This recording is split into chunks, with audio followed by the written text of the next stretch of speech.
But I thought you got that scholarship or whatever. Well, yeah, but that doesn't cover everything. It's just kinda hard to know what the best option is.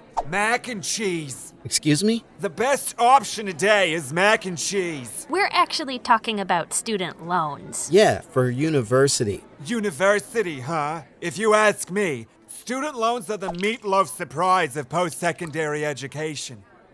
A lot of students opt for it without understanding the risk that lies ahead. That can't be good. Student loans come in two basic food groups: government-issued and private. Depending on where you live, government-issued student loans are offered through federal programs, provincial programs, or a combination of both. Private student loans and student lines of credit can come from banks, credit unions, schools, or other private institutions. Government-issued loans have a fixed rate that's set by the government. The interest rate for private student loans varies from lender to lender. They're often variable rate loans, which makes them unpredictable and potentially more expensive than government-issued student loans over time. Can you tell me about your subs? Subsidized student loans? Sure! I was asking about the sandwich in this case, but please continue. Certain loans that you can apply for are government subsidized.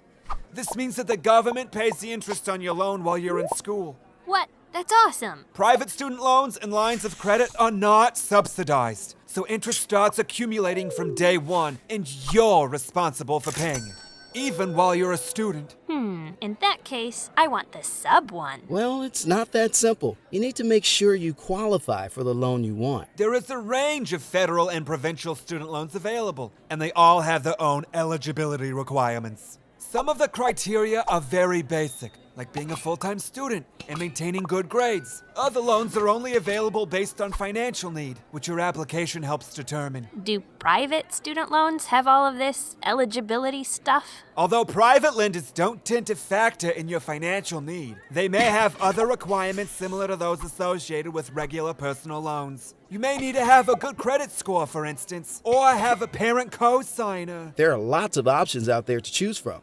But what I'm worried about is what happens after graduation. Oh, I know what happens. You and your classmates throw your square hat things really high in the air and everybody cheers.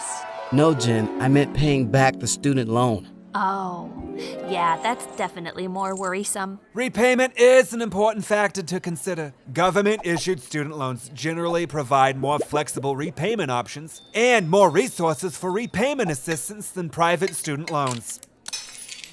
Certain provinces participate in the Integrated Student Loans Program, which means that should you have a mix of both federal and provincial loans, they are automatically consolidated after graduation. Consolidation is when you combine multiple loans into one single loan. I'm guessing that private student loans and lines of credit don't have as many repayment options. Private lenders tend to be more rigid when it comes to repayment, and private student loans can be trickier to consolidate. I told you, there's so many things to consider. Don't forget to compare additional factors like loan fees and borrowing limits. Ooh, try and get one with no borrowing limit. That's actually a terrible idea. What? Take my advice, kids.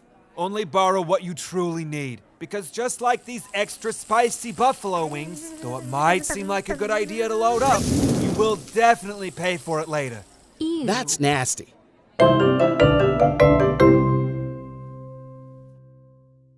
Certain federal student loans are government subsidized. Subsidized. Cut. Let's do this again. That's a long thing to say. I need you to concentrate. It's a hard word to say. Take two. I'm only a lunch lady.